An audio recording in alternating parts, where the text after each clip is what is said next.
Salut tout le monde, bienvenue sur l'Instit Online. On continue aujourd'hui la préparation du CEB 2024. On va parler de la première épreuve que vous aurez mardi, c'est-à-dire les grandeurs. Je vais vous donner mes 10 conseils pour essayer de encore mieux vous aider à préparer cette épreuve. C'est parti.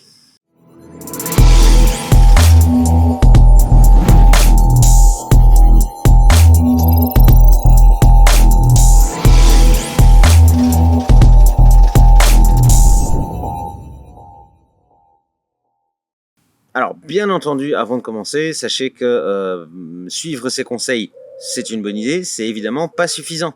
C'est-à-dire que je suis sûr que tu as bien préparé l'épreuve tout au long de l'année, hein, il y a pas mal de trucs à revoir.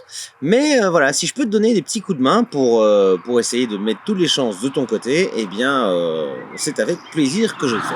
Mon premier conseil va bien entendu concerner la lecture de consignes. Et oui, dans cette épreuve-ci aussi. Alors en fait, pourquoi est-ce qu'il faut bien lire les consignes et les questions de l'épreuve de grandeur? C'est parce que tu dois savoir identifier facilement le domaine de grandeur dans lequel tu vas être interrogé. Donc en lisant l'énoncé, tu vas pouvoir facilement identifier si on te parle de masse, de capacité, de volume, de surface, de température, etc. Okay, donc ça, c'est la première chose à bien faire. Tu lis l'énoncé et tu te dis, voilà, ça concerne ce domaine-là. Le deuxième conseil que je vais te donner, c'est de toujours transformer, ou en tout cas essayer de transformer l'énoncé en une opération mathématique. Donc tu dois pouvoir identifier les informations qui sont utiles, des informations qui ne sont pas utiles, et les informations qui sont utiles, tu dois pouvoir en faire quelque chose, donc tu vas pouvoir transformer ça en un calcul pour savoir identifier qu'est-ce qui me manque pour pouvoir résoudre ce calcul. Troisième conseil, et forcément c'est lié aux deux premiers, tu dois savoir identifier quelle est la formule que tu vas utiliser.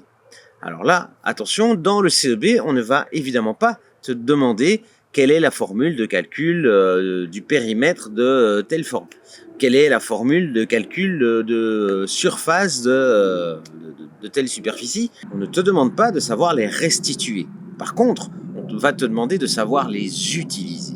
Donc tu dois pouvoir, une fois que tu as lu l'énoncé, te demander, voilà, pour résoudre ça, est-ce que je vais avoir besoin de calculer une longueur, un périmètre? Est-ce qu'on est dans les surfaces? Et si on est dans les surfaces, il s'agit de quelle forme dont je dois calculer la surface? Est-ce que c'est un carré? Est-ce que c'est un rectangle? Etc. Parce que forcément, la formule n'est pas la même d'une forme à l'autre. Okay, donc, toujours identifier la formule que tu vas devoir utiliser. Quatrième conseil, et sans doute un des plus importants, quand on parle de grandeur, il ne faut jamais oublier les unités. Chaque année, on rencontre des élèves qui ont compris le principe qu'on leur demandait d'appliquer, qui ont utilisé la bonne formule, qui savent faire des calculs, et qui n'ont quand même pas le point parce qu'ils n'utilisent pas la bonne unité. Donc fais bien attention à ça, tu dois toujours utiliser la bonne unité. D'ailleurs, petit rappel, mais on y reviendra aussi, je te rappelle que pour les surfaces et les volumes, dans la BAC, ça fonctionne différemment. Mais on parlera de la BAC juste après. Cinquième conseil, tu dois utiliser les zones de travail. Les zones de travail, ça va être des zones rectangulaires sur tes questionnaires où on te dit que tu peux poser tes opérations.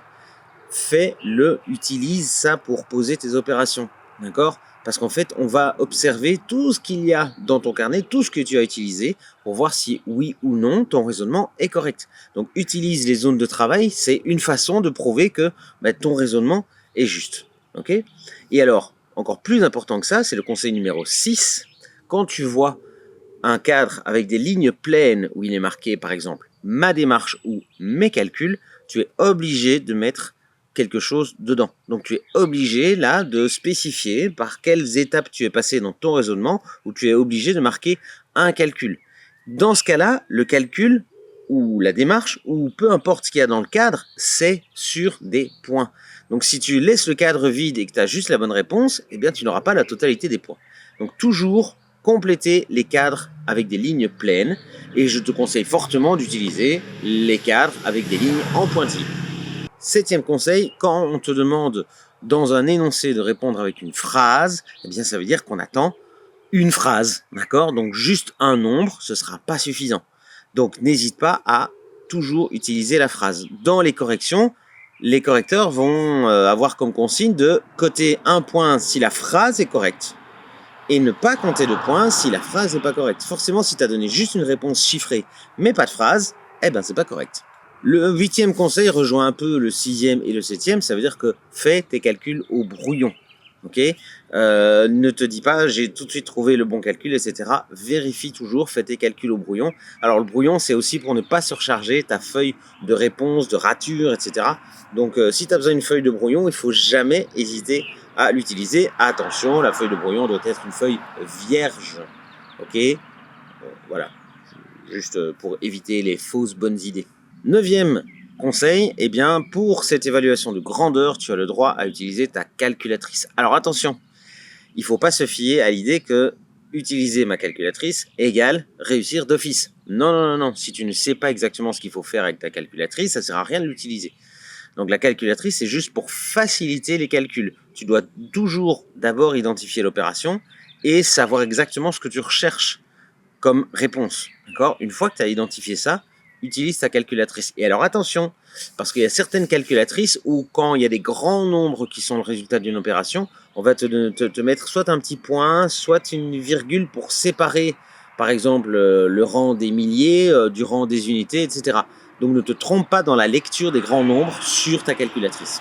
10e conseil, c'est le dernier, ou presque, mais c'est pas le moins important, relire ce qu'on a écrit sur ces feuilles. Alors ça peut paraître idiot, hein, parce qu'en principe, quand tu as écrit une réponse, c'est que tu as bien compris. Toujours, même quand tu as terminé ton questionnaire, tu relis tout et tu te demandes, voilà, est-ce que j'ai bien trouvé ce qu'on me demandait? Et alors, mon conseil bonus, bah oui, parce que j'aime bien les bonus et qu'en plus, il y en avait un peu plus que 10, toujours se souvenir que tu peux utiliser la bac. Alors évidemment, tu peux pas en avoir un pré-rempli, mais tu peux très bien le tracer sur une feuille. Alors fais attention, pour les mesures de capacité, de longueur et de masse, c'est une colonne par unité. Pour les surfaces, c'est 2 colonnes par unité. Et pour les volumes, c'est 3 colonnes par unité. D'accord ? D'ailleurs, je te rappelle que quand tu mesures des surfaces, eh bien, tu mesures 2 dimensions. C'est pour ça qu'il y a le petit 2 derrière l'unité. Ok, donc des mètres carrés, c'est parce qu'on utilise 2 dimensions pour calculer la surface. Donc on met un petit 2 en hauteur, hein, c'est un exposant. Et pour les volumes, on utilise 3 dimensions, donc n'oublie pas de mettre le petit 3, voilà, l'exposant 3 après l'unité. Ok ? Donc voilà, écoute, j'espère que ces conseils vont t'aider à mieux encore préparer l'épreuve de grandeur pour le CEB 2024. N'hésite pas à mettre des pouces en l'air si la vidéo t'a été utile. N'hésite pas à la partager autour de toi si tu penses qu'elle peut être utile à d'autres personnes. Et puis je te souhaite bon courage pour cette épreuve de grandeur et je te revois très vite pour d'autres vidéos CEB. Voilà, bon courage à toi et que tout se passe bien. Ciao!